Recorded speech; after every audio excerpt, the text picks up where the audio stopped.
tous. Vous êtes prêts pour louer le Seigneur ce matin? Amen. Alors allons-y.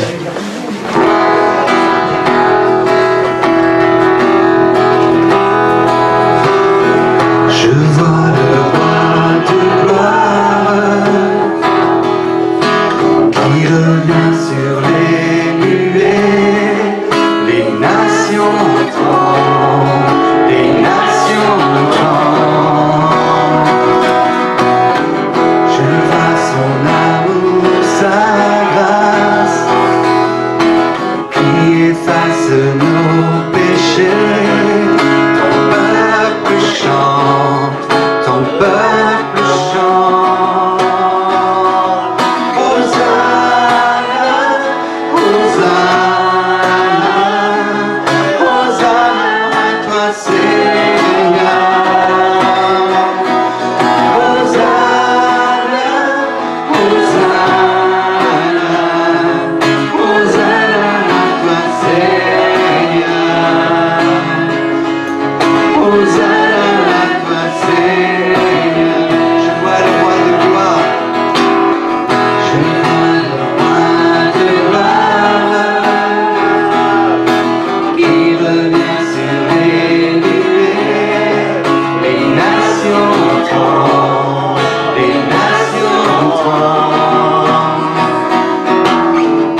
verset 18.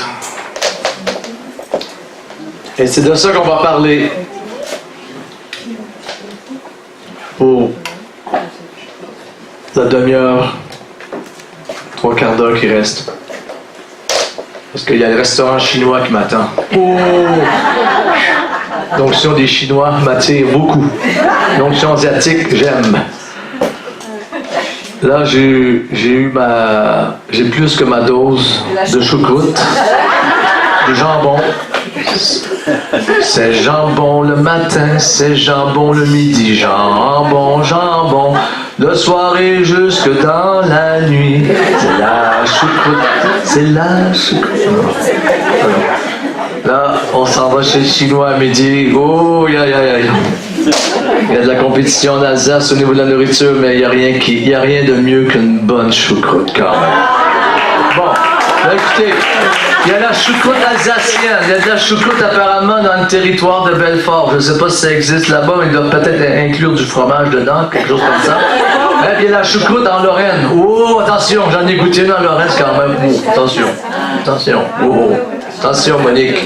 Monique, il y a de la choucroute de Lorraine. Il faut faire attention. Vas-y, prenez-vous pas trop d'orgueil ici en Alsace. Quand même la Lorraine. Faut oublier ça.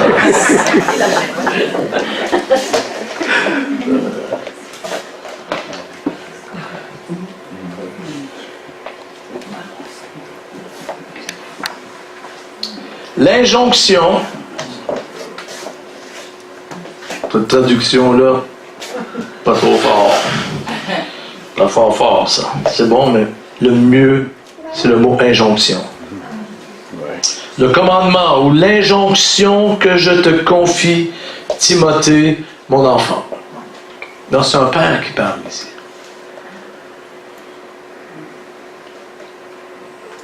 Parfois, on pense qu'on va aller dans des réunions, puis on va se faire donner une onction, on va se faire donner une onction, ils vont nous impartir quelque chose, oui. Mais quand il y a le principe de l'honneur dans la relation, vous savez quoi? Plus peut vous être imparti. Amen. Plus vous sera communiqué. Amen.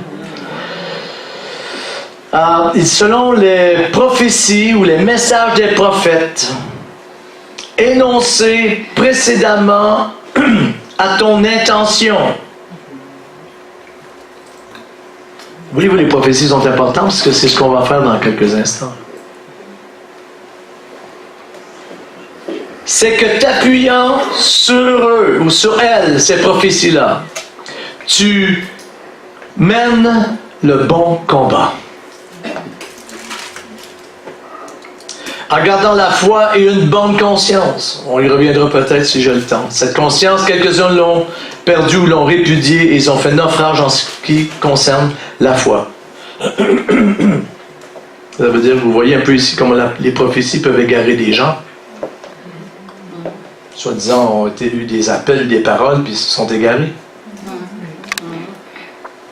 Tous les sectes qui déraillent, qu'elles soient des sectes baptistes, pentecôtistes, ou des sectes qu'on voit qui sont sortis des milieux évangélistes, que rarement les sectes sortent des milieux d'église protestante ou d'église catholique. Dites amen, s'il vous plaît. J'ai prêché l'autre jour chez les sourds et muets pendant une semaine, et c'était le langage des signes, vous savez. Donc, ça veut dire dites amen. C'est le langage des sourds et muets. C'est the sign language for deaf and mute. It means say amen. Say amen.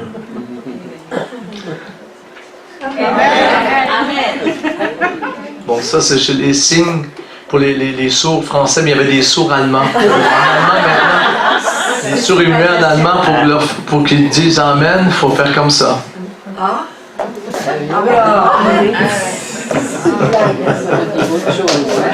Non, j'ai pas fait le signe de ça. Non. Parce que moi, quand je prêche, je fais toujours comme ça. Amen. Pas ça. Ça.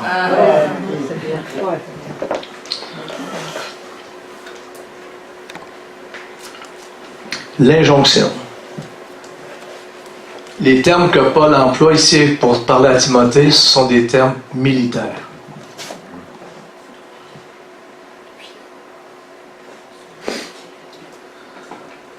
Ce qui indique que les prophéties que Timothée a reçues sont des armes. Ce sont Amen.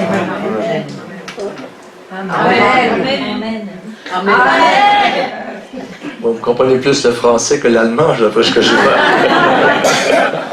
Ce sont des armes. Ce sont des munitions.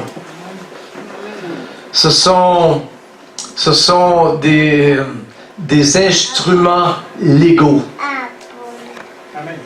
Ce sont des instruments qui marchent. Ça fonctionne. Ça opère. Ça a de la puissance. Ça a de l'impact. Ça veut dire, c'est que ça veut dire? Ça veut dire que l'ennemi de l'autre côté, l'adversaire de l'autre côté en face de toi, va ressentir l'effet de la parole prophétique que tu as reçue. Amen. Si tu t'en sers, si tu pries avec, si tu chantes avec, si tu t'édifies avec, si tu l'entoures avec tout autour de ta foi, dis ma foi, maintenant voici ce que j'ai reçu. Et tu marches et tu combats avec. Maintenant, Timothée, il était évêque, il était un bishop. Il y a des bishops, il y a des trishops, il y a beaucoup en Afrique. Maintenant, ça s'en vient sur l'Europe, on appelle ça des ketchup. Restez à bishop, n'allez pas plus haut que bishop, ça vaut pas la peine. Restez humble.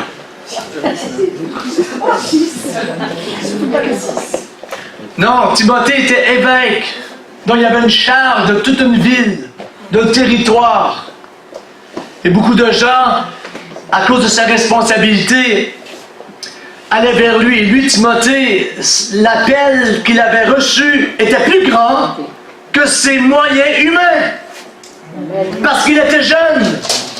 Il n'avait pas encore toute la maturité de l'âge et de l'expérience. Paul l'avait nommé, l'avait établi là. Après ça, Paul fout le camp, ça va continuer sa tournée de ministère itinérant. Paul avait la piqûre du voyage.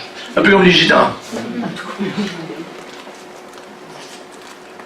Alors Timothée, ce qu'il était en apparence n'était pas tout là. Mais dans l'esprit, c'était là. Et je vais vous dire quelque chose. Quand Dieu vous appelle dans le naturel, vous n'êtes pas encore tout là. Vous n'êtes pas encore tout ce que vous, ce qu'elle ou ce qui vous devriez être. Mais vous l'êtes dans l'esprit. Et vous l'êtes comment dans l'esprit? Vous l'êtes par la prophétie, vous l'êtes par la révélation prophétique, vous l'êtes par les paroles, les prophéties qui vous sont prononcées par des pères spirituels ou par des hommes et des femmes de Dieu. Vous l'êtes aussi par le regard et le discernement que des gens ont sur vous. Amen. Et Paul dira à Timothée, voici maintenant, c'est une injonction, c'est un commandement. Ça fait force de loi. Ça vient d'un lieu plus haut. Ces paroles qui t'ont été données avec l'accord des prophètes et des apôtres, ça t'a blindé. Maintenant, tu peux partir. Le territoire, il est à toi. Il y a un ennemi dessus qui le tient, qui le regarde, qui ne veut pas que tu entres dans ta destinée, mais ta destinée est là à toi. Amen. Et cet ennemi est illégal. Amen. Maintenant, repasse les promesses de Dieu, repasse les prophéties, repasse la parole de Dieu. Amen. Écris ces versets, ton front sur ta main. Mon épouse, je dois avouer, elle prie plus pour mes enfants que moi. Ben, gloire à Dieu, et tout est pour elle. C'est une maman. Hein? On a expliqué Dieu est une maman. Hein? On a expliqué le premier jour, Dieu est une maman. Amen. Hier, je crois, Dieu est une maman. Il y a plusieurs saints, notre Dieu. Il faut trouver notre mamelle de Dieu. Il faut trouver notre endroit d'intimité. Mon épouse prie pour mes enfants. Savez-vous quoi? Mon épouse, elle se souvient des promesses que Dieu leur a données. Elle se souvient quand ils étaient même bébés que des prophètes ou des gens avaient eu des révélations, des visions pour nos enfants, ils avaient reçu des paroles du Seigneur. Elle s'en souvient. Moi, j'oublie tout. Vous me faites une prophétie, demain matin, je ne m'en souviens plus. Comme ça. Même mes enfants, chacun de leurs prénoms, c'est mon épouse qui les a reçus. Le premier. Moi, je reçois toujours celui du milieu. Mais je rajoute quelque chose. Moi, il faut que je rajoute à la prophétie. Je rajoute. Mais c'est elle. Mais pourquoi? Parce qu'elle voit, nous voyons dans nos enfants de l'avenir. Et ce que nous leur parlons, ce que nous leur disons, les encouragements que l'on leur fait, on leur donne, ce sont en quelque sorte des paroles prophétiques. Maintenant, il y a des prophéties. Quand Paul dit combat avec, c'est pas la prophétie à Timothée de ta nouvelle Mercedes, de ta maison que tu vas avoir dans 2 semaines ou dans le mois prochain ou ta prochaine. Non, c'est surtout, vous pouvez combattre avec ça. Allez mieux, mais ça, c'est un petit terrain de guerre, pas trop important. Mais le vrai terrain de guerre, c'est au domaine des mentalités. C'est dans la dimension des pensées. Parce que nous, les croyants, nous sommes supposés d'affecter la mentalité des régions. Amen. Vous allez dans des pays, parfois vous allez dans des endroits, vous savez qu'il y a déjà eu un réveil là-bas. Ça sent encore le réveil. Il y a quelque chose dans les mentalités des gens, dans le concept des gens, de la vie ou de l'avenir, ça se sent. Il y a eu un transfert. Maintenant, les prophéties, c'est que Paul va dire que tu combats avec. C'est pas la prophétie de ta vous savez, de ta prospérité qui s'en vient avec la nouvelle maison. Voilà, comme moi, je me suis acheté une espèce de moto de Harley, là, pour faire des gros moteurs. Je vais couper l'aile derrière, je vais baisser le siège, je vais faire de ça un chopper de bobber, on appelle. Oh, ça va faire du bruit. Je dis à mon épouse, moi je mets qu'une petite selle, je peux pas t'emmener avec moi, bébé. Je m'excuse, baby. Pardonne-moi, mon amour. Tu veux me suivre? Tu auras ta moto, toi aussi. On va aller faire du bruit. Non, c'est pas combat par la prophétie. Peut-être si tu veux. Mais ça, avec un peu de bon sens, un peu d'économie, tu peux y arriver. Mais faire avancer le royaume de Dieu, on parle d'une autre affaire. Les prophéties de Paul, dont Paul fait allusion pour Timothée, ça, c'était pour un territoire, c'était pour le royaume de Dieu. Et Paul il dit à Timothée, tu dois te servir de ces armes. Parce que ce sont les seuls qui ont vraiment de l'effet contre l'ennemi. Amen. Donc les paroles que Dieu vous donne, elles ont de la puissance. Amen. On dit en anglais du power. Oh, ça c'est fort, ça c'est lourd. Ça a du power contre l'ennemi. Ça fait du poids contre l'ennemi. L'ennemi pourra difficilement résister à quelqu'un qui s'accroche à une promesse que l'Esprit lui a révélée. Amen. Maintenant, il y a toutes sortes de prophéties. Il y en a des poids lourds, poids coq, pas moyen. Mais cherchons surtout les prophéties qui sont poids lourds. Les vraies. Celles qui ont été données vraiment par l'Esprit. Et Paul dira, tu te sers de ça pour combattre. C'est une injonction que je te donne. C'est un commandement que je te donne. Va et combat avec ça. Parce que lui, l'ennemi, il a vu que Dieu t'a parlé. Lui, l'ennemi, il a vu que tu as été consacré. L'ennemi a vu qu'une parole t'est venue. Mais il essaie de se mettre quelque part dans le chemin pour empêcher l'accomplissement de cette promesse. Quelqu'un dira Amen ici. Amen.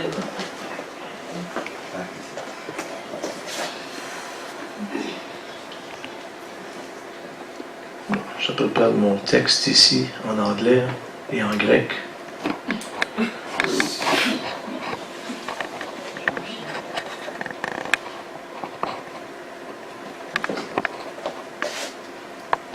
C'est une charge qu'il lui a donnée.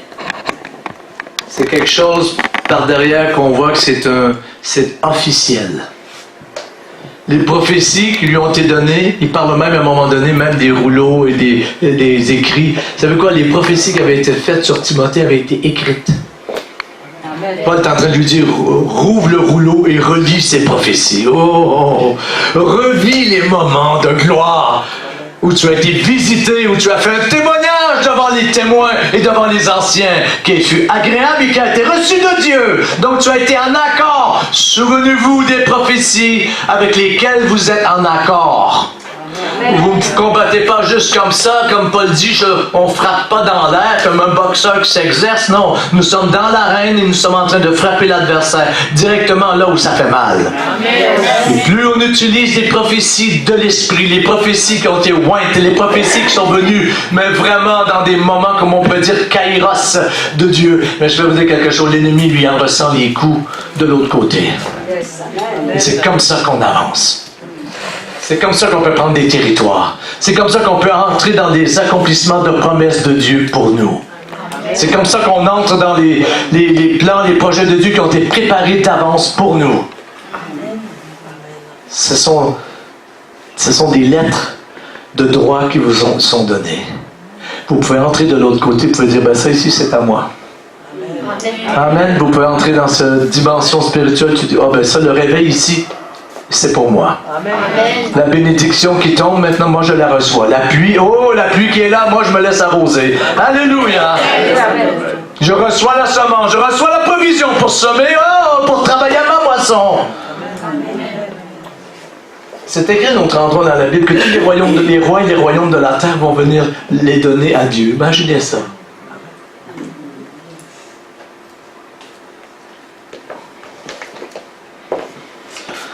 Il va appeler le mot, il dit l'injonction que je te confie, selon les messages des prophètes. Là, n'oubliez pas, ici on est dans une période du début du Nouveau Testament. Alors vous pouvez imaginer que certains des prophètes devaient être des prophètes de l'Ancien Testament.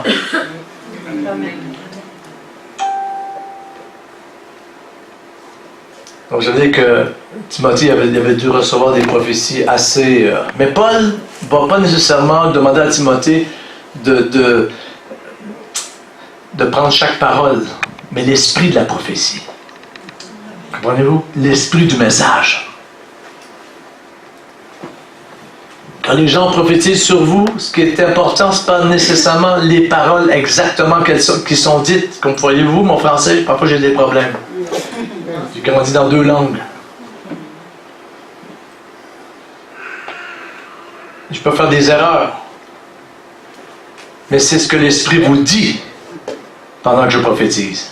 C'est ce que l'Esprit vous fait comprendre au travers de la prophétie. C'est ça. C'est ça qui est plus important. Et c'est ça qui marche dans l'invisible. Amen.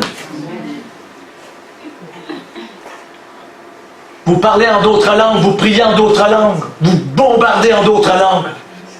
Organisez-vous, faites de la musique, faites jouer le truc, trouvez-vous quelque chose qui vous fait monter.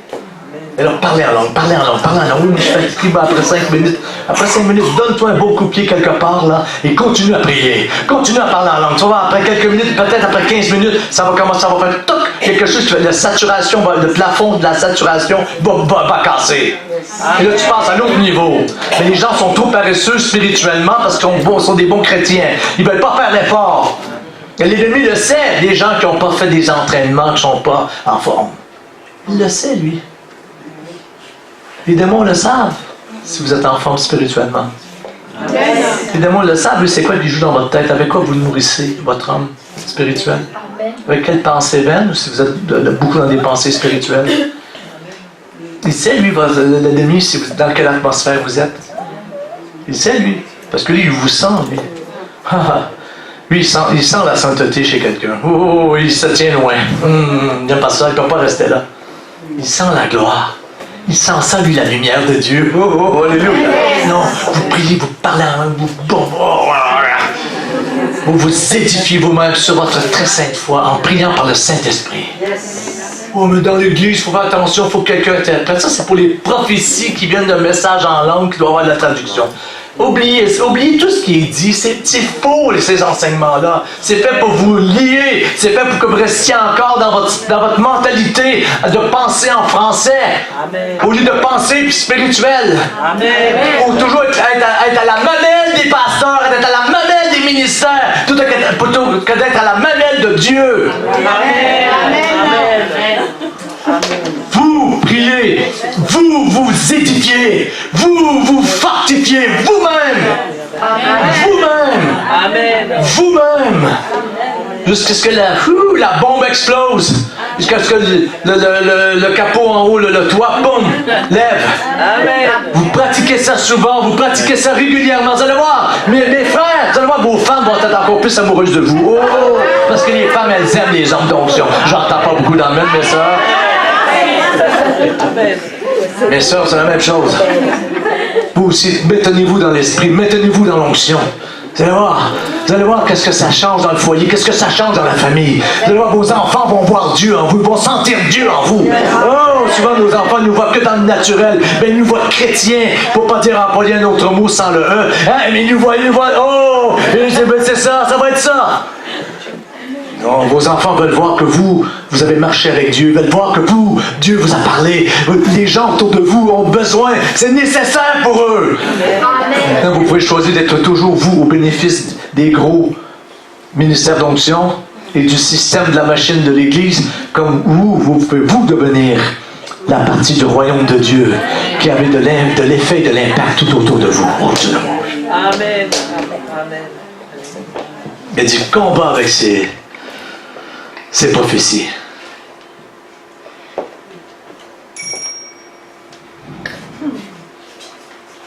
Après ça, il dit, je t'exhorte, je t'encourage. Il y a plusieurs mots. Mais le mot, ici, la nature du mot, c'est un mot qui s'adresse plutôt au sacerdoce. C'est comme, tu es mis à part à cause des promesses qui t'ont été faites. Les promesses de Dieu te mettent à part. En fait, elles te sanctifient. Elles t'amènent dans le sacré. Alors, c'est un terme de sacré qui est réservé surtout aux sacrificateurs. Alors, plus tu veux prendre ta position de prêtre devant Dieu, comme la Bible dit dans l'Épître aux Hébreux, nous sommes un sacerdoce royal, nous sommes des prêtres, des Cohen. Bonjour Jack, nous sommes des Cohen, n'oublie pas, hein? Cohenim, oui, merci. Hein? On a rejoint ta famille, hein? Amen. Donc on a un héritage, j'espère qu'on essaie un héritage en passant. Bon, mais ça c'est une autre histoire. Alors, voilà. Je pense que c'est plutôt toi qui vas.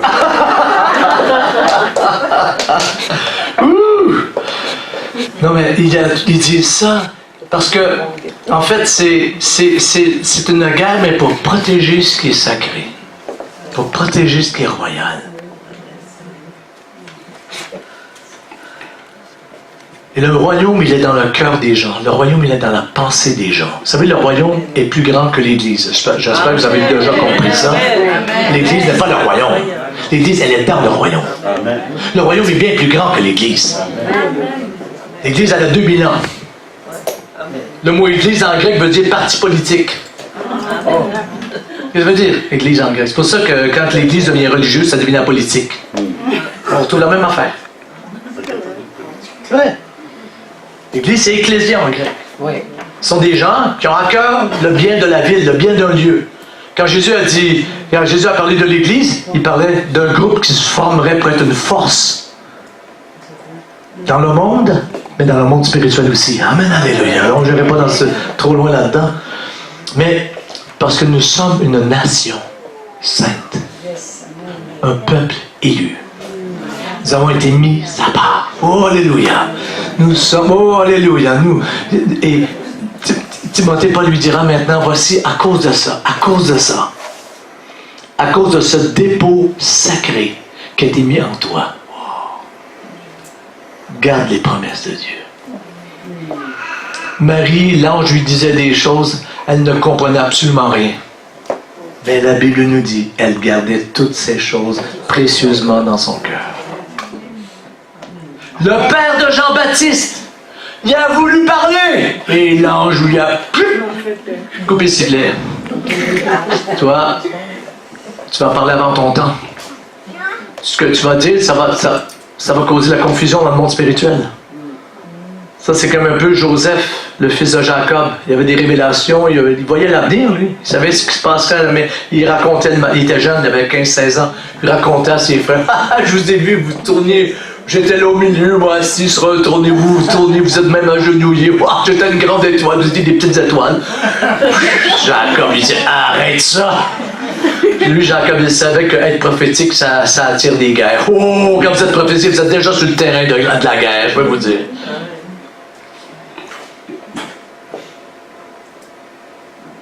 quand il est arrivé vers Pharaon, après une quinzaine d'années de galère, mais que le jour où il est arrivé devant Pharaon, Joseph, il n'y avait pas que des inspirations. Joseph avait une stratégie. Il savait comment ça marchait. Et c'est ce qu'il n'avait pas quand il était jeune. Et beaucoup de gens ont des prophéties, des promesses de Dieu, mais ils font des bulles, des bubbles. C'est de l'eau gazeuse. Il n'y a pas encore de sirop dedans, ça ne goûte rien. Même de l'eau gazeuse, ça ne goûte rien, c'est pas bon, moi j'aime pas. T'en vas de l'eau plate. Mais il faut mettre du sirop dedans.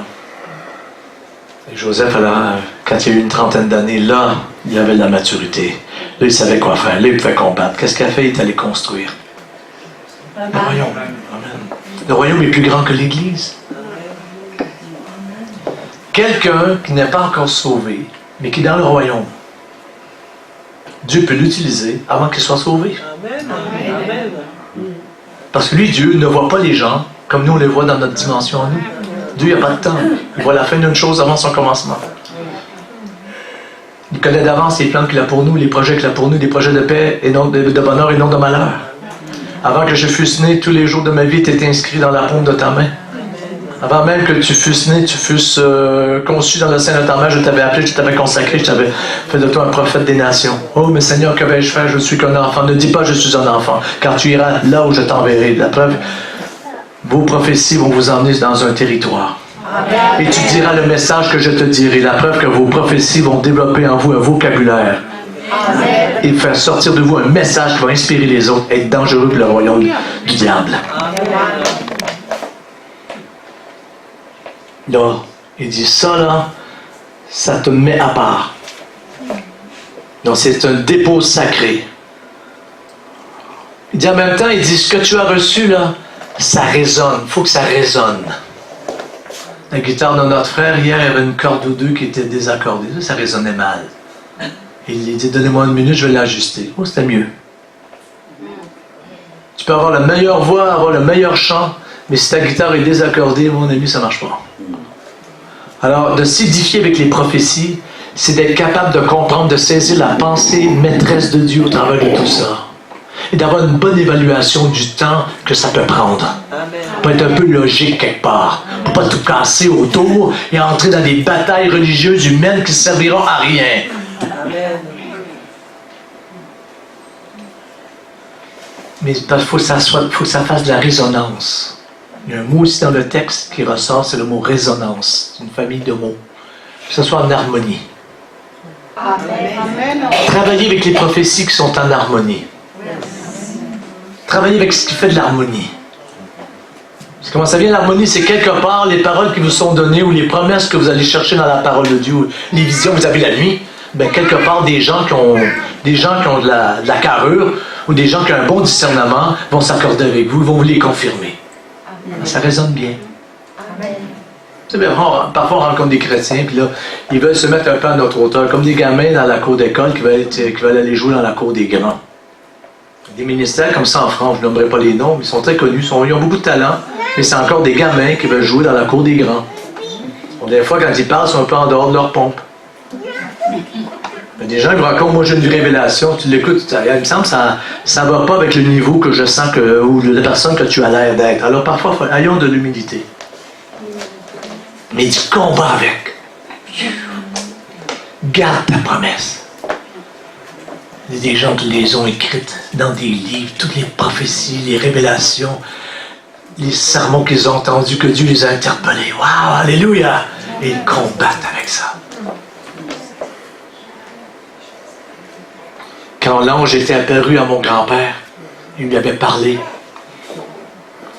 Et l'ange a donné 3 signes, en fait 3 promesses à mon grand-père. Oh, alléluia!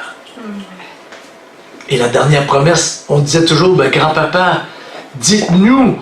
Mon grand-père était d'origine autrichienne allemande. Avec un côté juif, ça était un monsieur comme. Hey, dites-nous! Il s'appelait Charlemagne. Charlemagne! Dites-nous, c'est quoi que l'ange vous a dit? Ma grand-mère voulait lui tirer les verres du nez. Moi, Charlemagne, je suis marié avec toi depuis 50 ans. Dis-moi! Il dit, celle-là, je ne peux pas encore la donner. Et mon grand-père a tenu. Même, je me souviens un jour, mon grand-père m'a dit, waouh! Mon grand-père ne parlait pas beaucoup, mais il dit, le diable essayer de combattre pour pas que cette promesse, finalement, la promesse quand elle s'est accomplie, c'était à la mort de ma grand-mère. Et là, mon grand-père l'a dévoilé à la famille, la dernière promesse. Il a combattu pendant des années la promesse que Dieu lui avait donnée. Oh, Dieu d'amour! Même le matin, le lendemain qu'il a été sauvé, mon grand-père qui a accepté le Seigneur, il est allé donner c'était au mois de janvier, l'hiver faisait peut-être moins 30, ou peut-être moins 25, moins 30, et il y avait de la neige et c'était très froid. Il a vidé le restant de la table, les miettes du pain, il donnait ça sur la neige à des oiseaux gris qui venaient manger l'hiver. C'est les seuls oiseaux qui restent au Québec. Mais les gens les nourrissent comme ça. Et là, il est venu des oiseaux multicolores, des oiseaux tropicaux. Et là, il commence à picailler la nourriture avec les autres oiseaux gris. Et mon grand-père était très étonné parce qu'il n'avait jamais vu ça. C'était la campagne. Et du coup, il y a une voix qui est tourbillonnée du milieu des oiseaux. La voix, elle a dit, aujourd'hui, même les oiseaux louent Dieu, car le salut est entré dans ta maison. Oh, alléluia! Ça, je vais rajouter un petit bonus que je voulais vous rajouter pour vous aider ce matin. Et Paul, il va dire ici, il dit, tu vas faire le combat, pas un petit combat. Ici, on parle d'une machine de guerre. Plus il y aura des chrétiens qui auront des appels prophétiques, qui connaissent l'appel de Dieu, qui rentrent dans leur destin, plus la machine de guerre va être forte. Il y a des territoires, le diable ne pourra pas résister longtemps. Je vais vous dire quelque chose. S'il n'y aurait pas de règles sur la route, des signalisations sur la route, je peux vous dire, la France le diable aurait la France dans la main. Mais parce qu'il y a des lois d'hommes. Mais parce qu'il y a des consciences, parce qu'il y a de la moralité. Vous voyez, il y a moins accès, le diable. Du moment que dans tes pensées, tu détermines quelque chose, dans ta conscience et dans ton cœur, l'ennemi vient de reculer. C'est toi qui mets les limites. C'est pas lui qui te limite, c'est toi qui le limite. Oh, j'entends pas beaucoup d'amen là-dessus. C'est pas le diable qui vous limite, c'est vous qui limitez le diable. It's not the devil that limits you. You are the one limiting the devil. Oh, come on.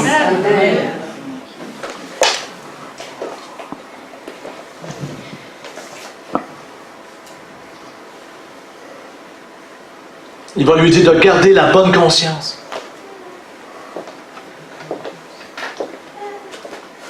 Gardez votre conscience. Ne soyez pas prompt à critiquer, à juger. Ça vient avec la conscience.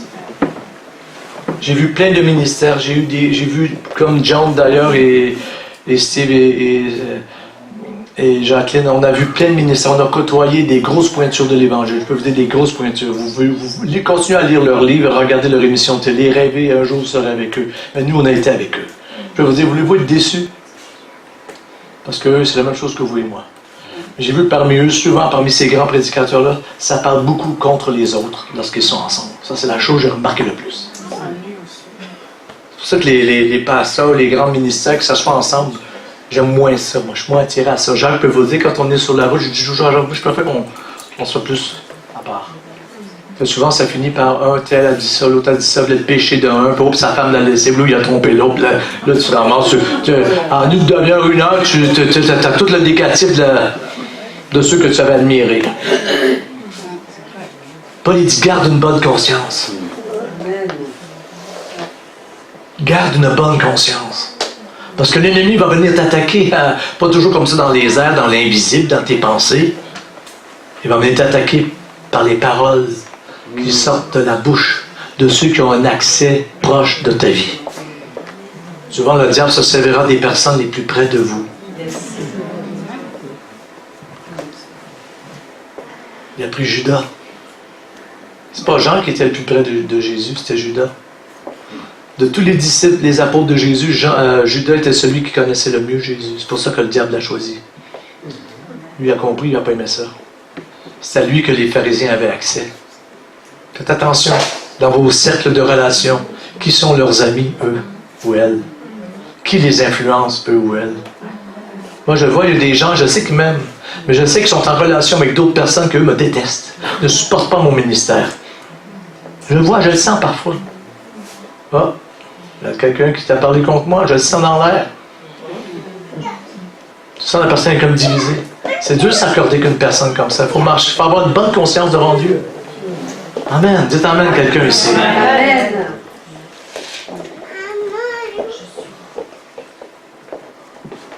Et tout l'arsenal de guerre qui est question là, vous savez quoi, c'est quoi aussi? Ce sont des bateaux. Parce qu'au temps de Paul, il ne pouvait pas voir c'est quoi des kalachnikovs, il ne pouvait pas voir c'est quoi des bombes, il ne pouvait pas voir c'est quoi des chars d'assaut. Au temps de Paul, les guerriers, c'était d'abord des gens, des soldats sur des chevaux ou à pied, et c'était des bateaux. C'est pour ça que Paul va dire, il y en a qui ont fait naufrage. Ils étaient dans l'armée. Ils avaient été appelés. Mais ils ont fait naufrage à cause de problèmes de conscience. Ayez une bonne conscience. Dites amen ici, s'il vous plaît. Dites amen. Une bonne conscience, c'est avoir la conscience forte. C'est ne pas se laisser trop influencer. Amen, c'est... Tu as eu quelque chose, tu restes les yeux fixés dessus et tu vas jusqu'au bout. Mène le bon combat ou mène le beau combat. Mais il va dire même appuie-toi dessus. Oh, alléluia. Appuie-toi dessus. Oh, j'aime ça. Oh, j'aime ça. Ta vie est le reflet de ce que tu as reçu, de ce que tu penses. En fait, l'Esprit de Dieu doit influencer ce que toi tu penses de toi. Parce que qui a la meilleure pensée de toi? Qui te connaît le mieux que toi-même? Dieu. Alors l'Esprit de Dieu en nous doit nous inspirer. Alléluia. Amen. On doit combattre avec les promesses que Dieu nous a données. Tu t'es vu guéri? Tu as reçu une parole que tu es guéri? Tu combats avec cette parole. Par ses meurtrissures, j'ai été guéri. Je puis tout par Christ qui me fortifie. Cette bonne œuvre qu'il a commencé en moi, il la terminera, il la rendra parfaite pour le jour de sa venue. Oh! Je suis guéri, j'ai été guéri, je serai guéri. Je suis en guérison. Dites, je suis en guérison. Je suis en guérison.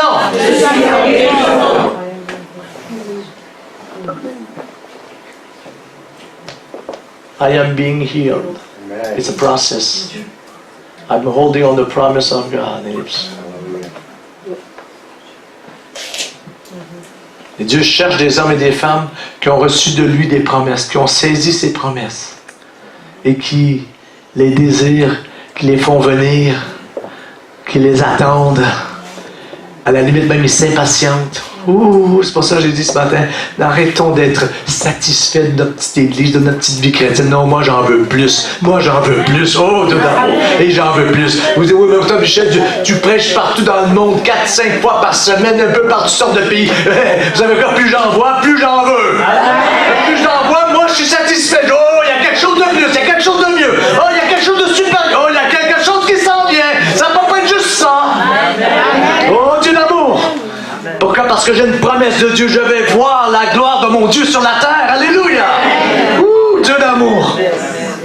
Quand j'avais jeûné en 1999, plus de 40 jours à l'eau, c'est la première fois que je faisais un jeûne comme ça. J'étais déterminé. Je m'étais dit, moi, je vais voir Dieu. Quelque chose va se produire. Oh, alléluia. Et dans la même période, dans le milieu, au printemps, il y aurait le réveil de la poussière d'or, des dents en or, elle commençait à venir sur l'Europe.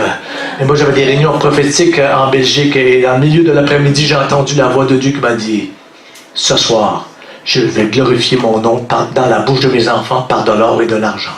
Et c'est ce soir-là que c'est arrivé. Des dizaines de dents en or. Une jeune demoiselle n'était même pas convertie.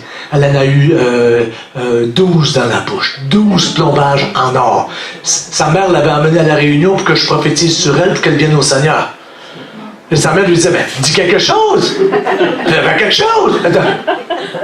Ça nous a pris 2 semaines à vraiment la convertir. Elle dit, mais dans quelle affaire je suis tombé, moi?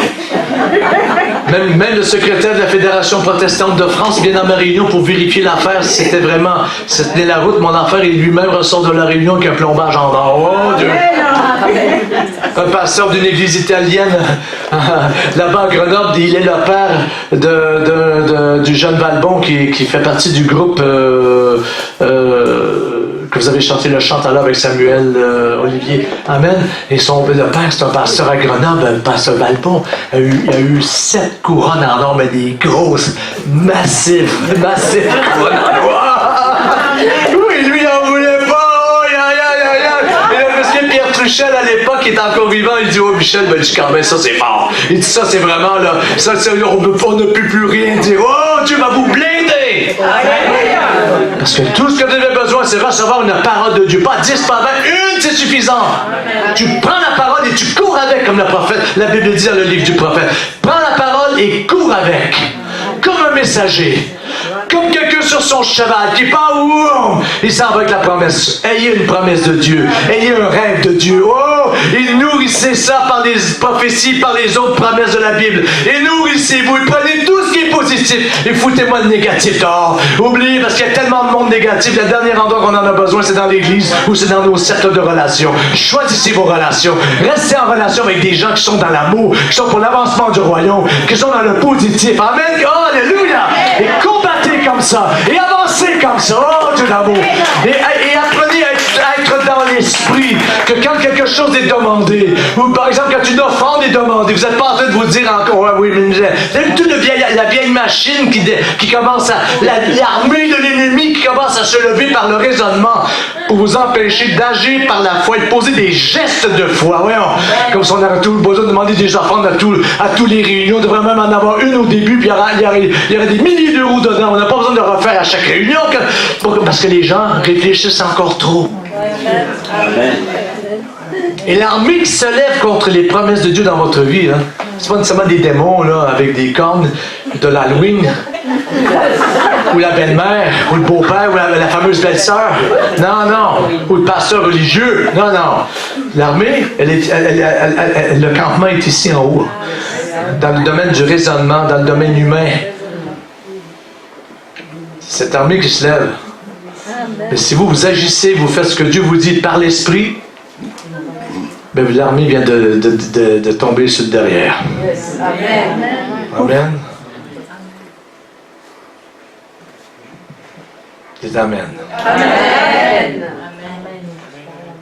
Le roi Saül était tourmenté par des esprits. Le petit David prenait sa harpe, il commençait à jouer. Il y avait l'onction plus que pour lui. On en a parlé hier. Comme on disait autrefois, il y a 20 ans, vous achèterez la cassette. Mon frère Michel ici, il va vous avoir le message d'hier après-midi. On parlait de l'importance d'avoir une onction personnelle qui est en vous et qui sort et se répand tout autour. Amen. Alléluia. J'ai rencontré quelqu'un il y a 2-3 ans sur le trottoir au Québec et je rencontre, waouh, super, comment ça va Alain? Et on s'était pas vu pendant un bon bout de temps, il était là, Alain, puis il y avait quelqu'un à côté de lui. Moi, je pense, j'arrive d'une tournée en France, vous savez, je suis à Région, quand je rentre chez moi, je flotte. Alors, je suis encore sur mon nuage. Ah, Michel, oui, t'as fait quoi? Oui, c'est bon, je vais d'aller prêcher, mais depuis que je parle avec lui, plus je m'aperçois que son ami, c'est pas un chrétien. Il n'est pas chrétien, lui. Là, on parle, mais son ami, d'un coup, il dit à Alain, il ne donnait pas son nom de famille, il dit, hey, Alain, je savais pas ça, moi, que t'étais un chrétien comme ça. De quoi? Ça fait des années qu'il est chrétien. Un de ses meilleurs amis ne le savait même pas. Non, mais oh Dieu, terrible. Terrible Jésus. Oh non, moi, je préfère marcher sur les orteils des gens avec mon Jésus. Je préfère même casser la tête aux gens avec mon Jésus. Oh!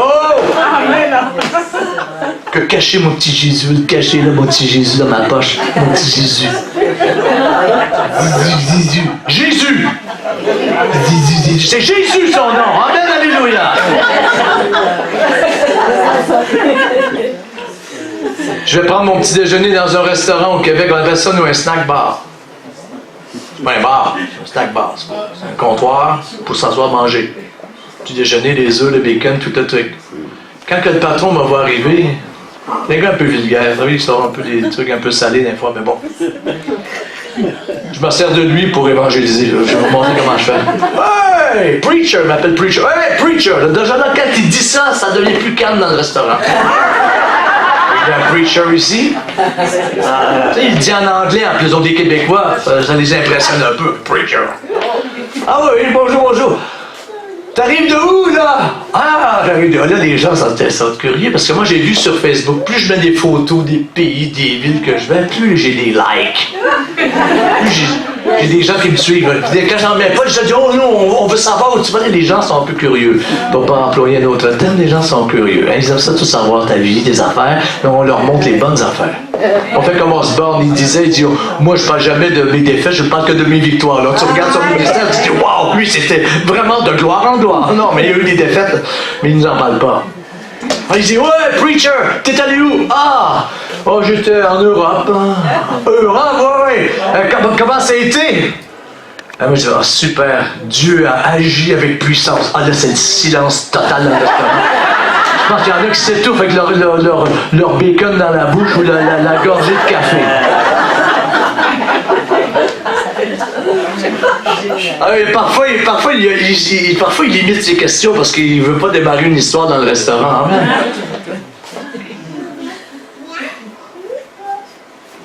Pour beaucoup, notre ministère à moi et mon épouse, ça les fait rêver. Même des gens qui ne connaissent pas le Seigneur, ça leur donne envie. Ils disent, wow, vous, la vie est belle pour vous. La vie est belle. Vous avez trouvé votre idéal.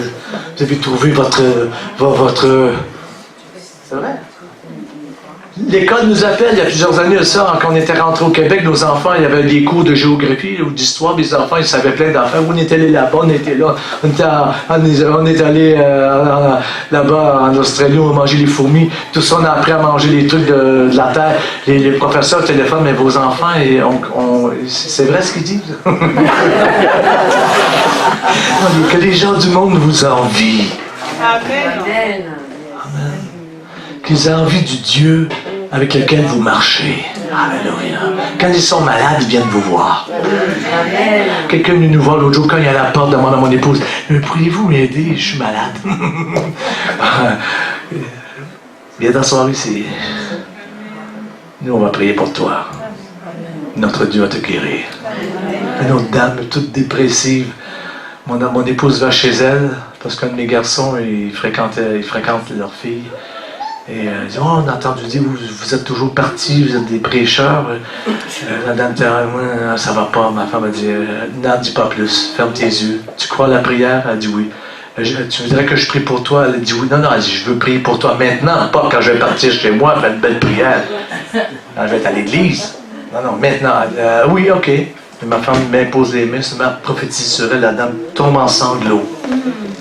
Elle est en train de donner sa vie complètement au Seigneur. Alors, à cause de ça, il y a toute une petite famille qui est en train d'être sauvée. Oh, alléluia! Vous savez, on ne les a pas encore amenés à l'église. On tarde de les amener à l'église. On veut qu'ils connaissent vraiment l'amour fraternel, hein, qui reste bien un peu avec nous avant de... Parce que parfois, on dit, si on les amène là-dedans, il se passe des églises comme Colmar, il n'y en a pas partout au Québec. C'est très rare. Les églises alsaciennes, il n'y en a pas au Québec. Il faudrait que les Alsaciens venaient démarrer une église au Québec. Ok, ça prendrait ça un peu, là. Alors, là, on est en train de bien les bercer, bien les nourrir avant de les emmener.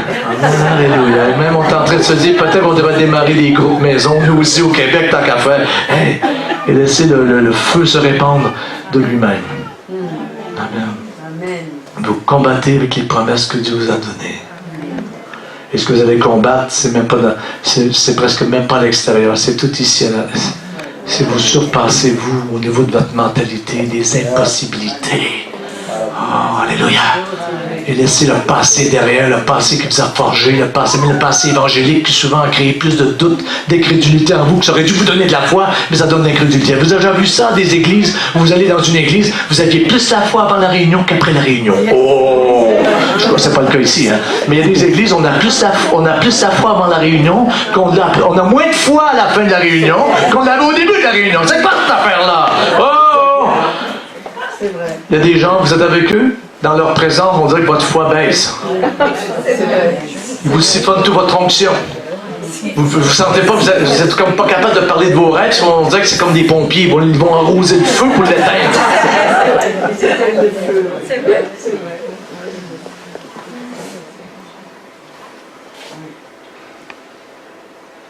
Combattez le bon combat avec les bonnes personnes. Alliez-vous avec des bonnes alliances. Soyez partenaire avec quelqu'un. Amen. Dieu va vous amener des personnes qui vont vous soutenir dans votre vision. Amen. Oh, moi, je n'ai pas encore un ministère, je n'ai pas d'association. Quelqu'un te donnera des billets d'avion pour que tu puisses aller prêcher quelque part ou aller faire dans une conférence quelque part pour te faire édifier encore et avoir d'autres connexions là-bas. Qui sait?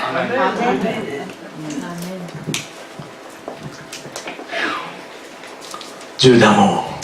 J'arrête là parce que le chinois...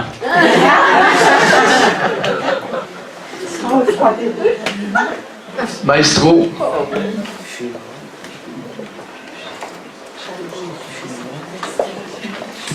On a réservé les